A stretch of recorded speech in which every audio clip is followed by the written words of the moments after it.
Comment se réinventer et trouver son accomplissement dans sa vie professionnelle? Dans cette interview de Frédéric Liag, vous allez découvrir comment vous pouvez utiliser votre intuition et les synchronicités au service de votre bilan de compétences. Si vous ne vous sentez plus aligné dans votre vie professionnelle, je vous invite à écouter attentivement cette interview de Frédéric car elle détient quelques pépites pour vous. Je suis Maureen Veillard, la fondatrice de Coep, le nouveau réseau social du bien-être pour s'épanouir au quotidien. On se retrouve aujourd'hui dans le cadre de l'ouverture du mouvement Coep Change ta vie, change le monde. Ce mouvement s'adresse à toutes celles et ceux qui sont prêts à évoluer dans leur quotidien, d'une part pour aller mieux et pour s'épanouir dans leur propre vie, mais également pour impacter positivement leurs proches et leur environnement. Le mouvement Coep, c'est une communauté de développement personnel qui encourage l'épanouissement équilibré dans toutes les sphères de la vie, notamment entre la vie personnelle et professionnelle. Pour cela, nous avons réuni les compétences de différents mentors, chacun expert dans leur domaine, pour vous accompagner à travers diverses conférences et ateliers diffusés chaque semaine en direct dans un groupe privé réservé aux adhérents du mouvement. Frédéric Liagre fait partie de ces experts et elle vous accompagne notamment dans votre sphère de vie professionnelle. Elle est experte en bilan de compétences holistiques et en transition de vie. Depuis 2017, elle s'est formée à de nombreuses méthodes et outils d'accompagnement, en commençant par obtenir un Master 2 en coaching à l'ICN Business School. Elle s'est également formée à la méthode MBTI, puis elle a obtenu un diplôme en hypnose spirituelle, suivi d'un diplôme en hypnose ericksonienne, d'une certification en communication non violente, une formation en Reiki et un niveau 1 en fleurs de bac. Aujourd'hui, elle utilise ces différents outils et formations pour vous accompagner dans vos différentes transitions de vie. Bonjour Frédéric, merci d'avoir accepté cette interview aujourd'hui. Bonjour Maureen, merci également. Est-ce que Frédéric, tu peux nous partager, s'il te plaît, quelle a été ta première expérience personnelle dans le secteur du bien-être, du développement personnel et des médecines naturelles? Comment est-ce que tu as découvert ce secteur pour la première fois? Alors j'ai découvert ce secteur pour la première fois. Ça date d'il y a un peu plus de 10 ans en fait. Je me suis intéressée au métier des thérapeutes tout d'abord. Et j'ai du coup engagé une première année, un premier cycle en Gestalt. Parce qu'en fait, j'avais besoin de comprendre moi déjà comment je fonctionnais et puis comment j'interagissais avec les autres.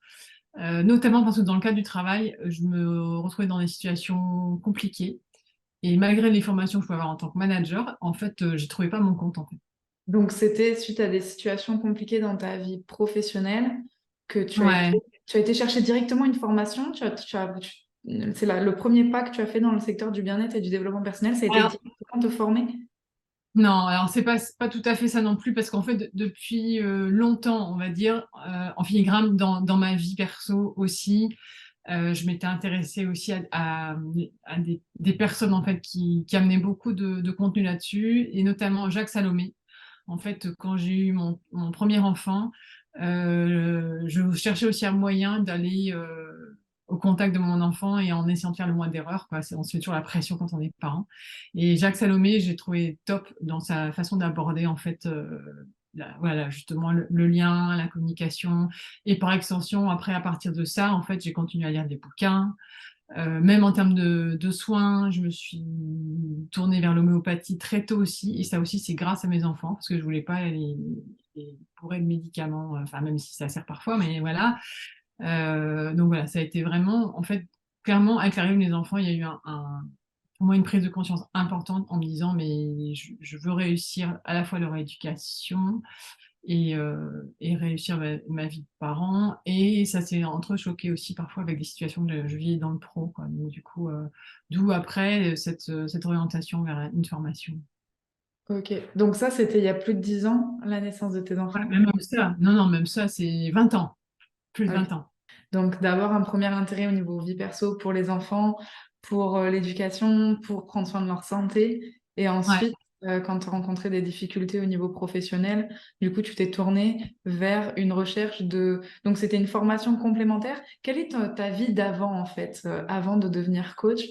Qu'est-ce que tu faisais et qu'est-ce qui s'est passé pour que des livres de Jacques Salomé Ouais. à aujourd'hui ton métier.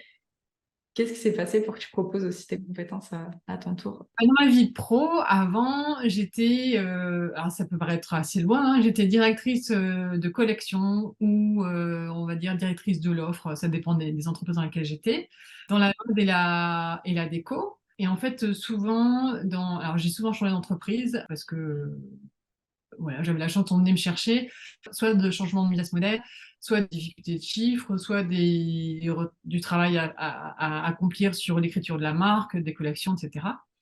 Donc, il y avait des conduites de changement importantes en fait à mener. Et en fait, j'ai toujours, en fait, enfin, j'ai toujours bien fonctionné dans mon job parce que j'avais à la fois le cerveau droit et le cerveau gauche qui fonctionnaient bien. Il y a un côté très créatif et du coup intuitif chez moi qui existait. Et après, ce côté pragmatique, ce qui fait que l'association des deux pour ce type de métier fonctionnait bien. Et donc, au-delà de ça, du coup, le fil rouge, ça a été aussi d'accompagner les équipes dans les situations, ce que je disais juste avant, de transformation, de changement de business model. Moi, j'ai vécu de plein fouet l'arrivée du web, par exemple, et du coup, ça a impacté beaucoup les équipes sur à la fois le contenu de leur mission, la façon de travailler, la façon de... Voilà. Et du coup, ce fil rouge fait qu'à un moment donné, j'ai aussi... je n'ai plus non plus été alignée avec ce qu'on me demandait d'être en tant que manager ou manager dirigeant et ce que je devais faire avec les équipes, où je vais tenir des discours, où je vais les emmener dans des terrains qui pour moi, n'étaient pas OK. Et puis je me rendais compte aussi que malgré le fait que voilà, d'être à un poste qui permet d'avoir a priori les leviers, je me rendais compte que je ne pouvais pas faire tout ce que je voulais. Et donc j'étais arrivée vraiment au bout d'un système. Et ce qui fait que donc maintenant c'est en 2017, ça fait 6 ans, j'ai fait une négociation en fait avec mon dernier employeur pour pouvoir sortir de l'entreprise et puis me réorienter. Et là, pour le coup, j'ai refait une formation où là, j'ai passé un master 2 en coaching. Parce que justement, grâce à ce fil rouge d'accompagnement des hommes dans l'entreprise, c'est parfois compliqué, hein, parce qu'on accompagne parfois ce qu'on appelle les situations de PSE, donc les situations. Et donc, du coup, de faire des propositions aux équipes de sortie de l'entreprise avec voilà, un package en plus pour soit créer leur boîte, soit refaire une formation, etc. C'est pour réduire en fait les effectifs. Puisque le monde du commerce, et notamment du commerce textile, a vécu pas mal de crises sur les 10-15 dernières années. Donc, j'étais amenée pas mal à accompagner dans ce sens-là aussi. Et pourquoi, du coup, j'en suis venue à me former au coaching? C'est parce qu'en fait, moi, ce que j'ai toujours aimé, justement, c'était accompagner mes équipes, en fait, et de faire en sorte qu'elles s'épanouissent le plus possible, qu'elles prennent du plaisir, mais également d'être capable de dire à quelqu'un, à un moment donné, peut-être que tu n'es pas à la bonne place, quoi. C'est-à-dire qu'il y a aussi, entre guillemets, ce courage managérial que parfois on n'a pas dans l'entreprise. C'est qu'un manager doit être capable de dire à quelqu'un, OK, peut-être que tu n'es pas au rendez-vous, machin, mais pourquoi? Et du coup, d'aller chercher ensemble, plutôt que de tomber...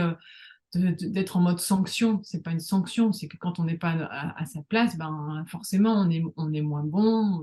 J'aime pas parler de performance, mais du coup on s'épanouit pas et on donne pas le meilleur de soi-même, quoi.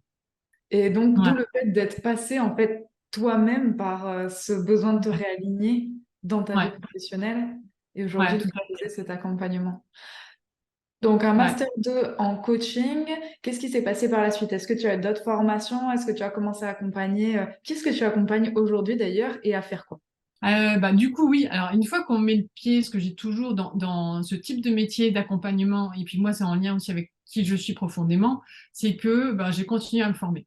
J'ai eu besoin je me suis formée au MBTI. Le MBTI, c'est un questionnaire qui est le questionnaire pratique, je pense, le plus répandu dans le monde, qui est un questionnaire pour le mieux se connaître, ou sur lequel je suis certifiée. Et quand tu passes un questionnaire MBTI, après, tu as un rapport de 25 pages qui te donne vraiment un super contenu pour après mieux se connaître et puis comprendre comment on fonctionne, quelles orientations, quel métier pourrait mieux te correspondre.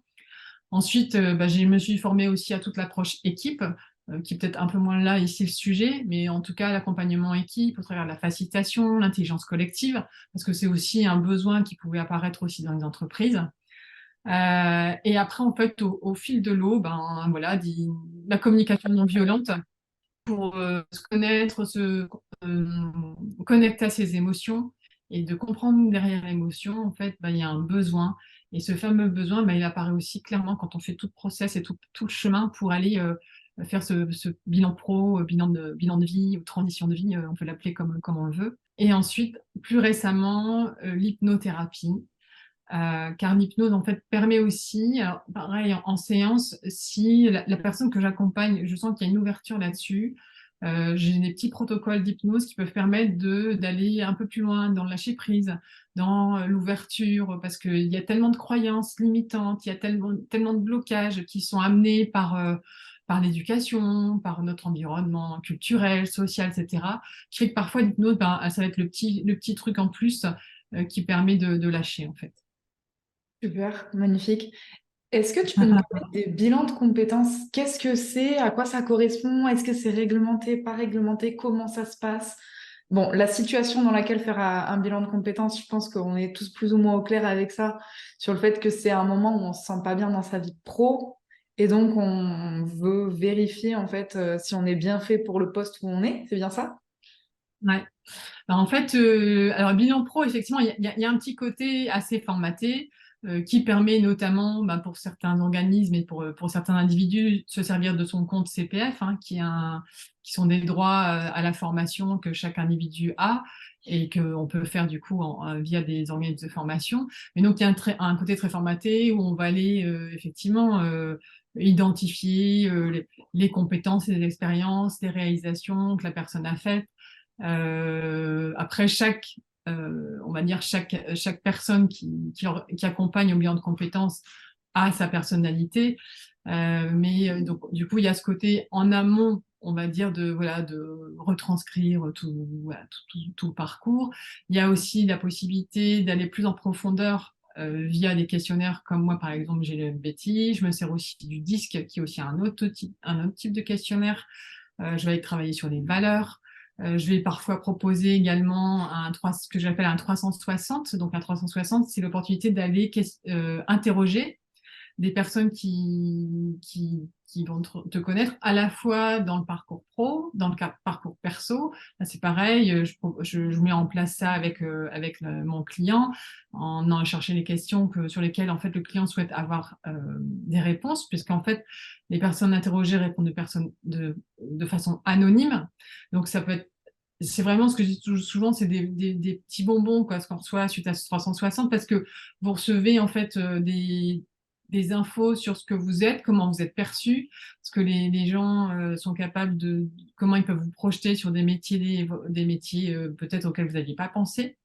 Donc il y a toute cette partie-là, donc l'amont après on va en profondeur, puis après pour aller plus loin et se dire bon, est-ce qu'en fait le métier aujourd'hui c'est celui qui me correspond? Est-ce qu'il correspond à mes besoins? Est-ce que je suis épanouie dans ce que je fais? Et en fin de compte, parfois, à la fin d'un bilan, on se rend compte que le métier que la personne fait lui correspond tout à fait, mais c'est juste son environnement de travail qui ne lui correspond pas. C'est-à-dire qu'il ne correspond pas à ses valeurs, qui ne correspond pas à ses besoins, qui ne correspond pas à ses envies, son besoin, je sais pas, d'éthique, d'écologie, etc. Enfin, voilà, du coup, c'est un parcours qui se fait pas à pas. Euh, il y a on va dire une ligne de conduite. Mais moi, par rapport à cette ligne de conduite, moi, j'ouvre vraiment au maximum les chakras. Et puis, et effectivement, et puis je vais me servir aussi de tout ce qui est intuition, les synchronicités. Et je vais amener mon client vers une approche créative, de lâcher prise. Enfin, ouais. C'est vraiment utiliser les différents pans de sa vie, à la fois ben, en fait, c'est toujours le cerveau droit, le cerveau gauche dont tu parlais tout à Ouais, l'heure, un beau ouais. mariage des deux pour avoir quelque chose de plus complet et de plus juste finalement peut-être. Ouais, c'est ça. Ouais, tout à fait. D'être le plus juste, le plus aligné possible. Et puis après, à la fin, ce qui est important aussi, c'est de se dire mes plans d'action. C'est bien parce qu'en fait, au fur et à mesure du bilan de compétences, les personnes apprennent à mieux se connaître, etc. Et puis, c'est bien à la fin aussi que ça reste pas en suspens, mais de se dire, bah voilà, je me donne quoi en fait comme plan d'action sur le mois qui vient, voilà, le trimestre qui vient. Et puis parfois, c'est de se dire, bah, je rêve de ça, mais je sais que pour l'instant, parce que de dire, bah voilà, aujourd'hui, j'ai encore une maison à payer, etc. C'est de dire, et te dire, bah, dans 5 ans, par contre, je peux réamorcer un autre cycle de ma vie parce que je sais que c'est ça que je veux faire, quoi. Pour ceux et celles qui aujourd'hui se demandent comment est-ce qu'ils peuvent être plus alignés avec leur travail, donc quelles sont les solutions pour ceux et celles qui nous écoutent? Quelles sont les solutions ou les premiers pas qu'ils peuvent faire pour aller vers ce meilleur alignement dans leur vie professionnelle, puis avec leur vie personnelle, j'imagine, puisque tout ça est Ouais. complètement lié. Ouais, ouais, tout à fait. Bah, le premier pas, c'est, je pense, dans un premier temps, ça peut être, moi, ce que je dis souvent, et c'est un outil que je préconise vraiment, c'est d'avoir un petit journal de bord et d'écrire. C'est si la personne, elle commence à sentir qu'il y a un truc qui va pas, elle se sent pas bien, c'est déjà de lâcher dans un petit carnet, voilà, tous les plus de ce qu'elle a vécu dans sa journée, de ce qu'elle vit dans son job, et tous les moins. De commencer à regarder. Et si à un moment donné, la liste des moins, elle dépasse largement la liste des plus, c'est de se dire, ben là, ce serait bien que j'aille voir en fait ailleurs, entre guillemets. Soit je suis sûre de moi, je sais que mon job, c'est celui que je préfère, mais en fin de compte, c'est la boîte qui va pas. Bah, du coup, c'est de se mettre en mouvement et d'aller chercher ailleurs. Soit parfois aussi, c'est l'occasion justement bah, de se poser et d'avoir une tierce personne qui va vous aider aussi à avoir cet effet miroir sur où vous en êtes aujourd'hui, et qui va aussi peut-être vous permettre de vous autoriser à, en fait. Parce qu'il y a aussi beaucoup, ce que je parlais tout à l'heure, hein, il y a des croyances limitantes, des blocages, etc. Et le fait de travailler avec une tierce personne, en tout cas, moi, c'est ma façon de travailler et que j'aime faire avec les personnes que j'accompagne, c'est aller justement sortir ça, quoi. Enfin, c'est d'ouvrir les portes et de débloquer tout ce qui peut être, voilà, les fameuses croyances limitantes, hein, je le répète souvent, mais elles sont tellement lourdes dans notre vie au quotidien que, ouais. Et souvent, plus on a le nez dessus, moins on les voit. Ouais, c'est ça. En plus, ouais. Je comprends pas. Je ne vois pas de quoi tu parles. Frédéric, tu fais partie des mentors du mouvement COEP. Est-ce que tu peux nous parler des types d'ateliers, de conférences que l'on retrouve au sein du mouvement COEP, grâce à toi? Eh ben, donc moi, j'ai une conférence justement qui va être une conférence autour du bilan de compétences, mais du coup, c'est la façon d'aborder le bilan de compétences en utilisant son intuition, les synchronicités, et d'aller voir en fait ce qui se cache derrière ce bilan de compétences, voilà, au-delà du côté très formel qu'on peut voir parfois dans les écritures ou dans les médias. Et après, derrière, en termes d'ateliers, bah, je vais proposer des ateliers autour des valeurs. Justement, j'en parlais tout à l'heure. Ateliers aussi pour aller comprendre qu'est-ce qu'un savoir-faire et qu'est-ce qu'un savoir-être. Et puis aller un peu plus loin aussi sur bah, mes valeurs. En fait, quand elles sont respectées, qu'est-ce qui se passe chez moi? Quand j'ai pas les mêmes valeurs qu'une personne avec qui je travaille ou avec qui je suis au quotidien, bah, comment je peux aller comprendre ce qui se passe chez l'autre? Enfin, voilà, c'est vraiment ces approches-là que je propose dans les ateliers. Et en Mm. ayant toujours un fil rouge, cette fameuse intuition qui peut nous guider, nous donner tellement bonnes réponses à nos questionnements. Super, avec de nouveau cet équilibre entre cerveau droit, cerveau gauche qui sont super complémentaires en fait, parce que si on n'utilise que l'un ou que l'autre, c'est un déséquilibre qui donne quelque chose d'incomplet finalement, quoi. Ouais, ouais. Merci beaucoup. Frédéric, qu'est-ce que tu auras envie de dire éventuellement à ceux et celles qui nous écoutent, qui n'ont pas encore rejoint le mouvement COEP? Est-ce que tu auras un message que tu auras envie de leur transmettre pour peut-être les motiver, les animer à nous rejoindre? Euh, Bah moi, franchement, je les invite à rejoindre le mouvement COEP parce que je trouve que c'est une première d'avoir un réseau de ce type-là, un réseau orienté autour du bien-être avec une possibilité d'avoir accès à des contenus, des ateliers, des conférences. Et en plus, au-delà du contenu, c'est en plus l'occasion de rencontrer d'autres personnes qui se posent bah, parfois les mêmes questions et parfois on se retrouve un peu seul. Donc, au-delà d'avoir des mentors, entre guillemets, comme moi, qui vont apporter ce contenu-là, je trouve ce qui est très chouette, c'est pouvoir rencontrer des personnes lambda et en fait, on aura des ateliers qui sont où on va pouvoir interagir et du coup, de pouvoir partager. Et c'est vraiment ça, quoi. C'est contenu, partage et puis communauté. Voilà, c'est ces trois mots-là que j'ai envie de dire pour la fin. Magnifique. Merci beaucoup, beaucoup pour cette interview. Merci à ceux et celles qui Merci nous à toi, écoutent. Maureen. Si vous avez aimé cette interview, n'hésitez pas à la liker pour nous soutenir. N'hésitez pas à laisser des commentaires. On se fera un plaisir d'y répondre. Et puis, si vous n'êtes pas encore à l'intérieur du mouvement, si vous ne faites pas partie des adhérents, bien rejoignez-nous. Vous trouverez un lien autour de cette vidéo et vous trouverez également un lien vers le profil de Frédéric Liagre. Merci beaucoup. À très bientôt pour une nouvelle interview. Coep, le réseau du bien-être pour s'épanouir au quotidien.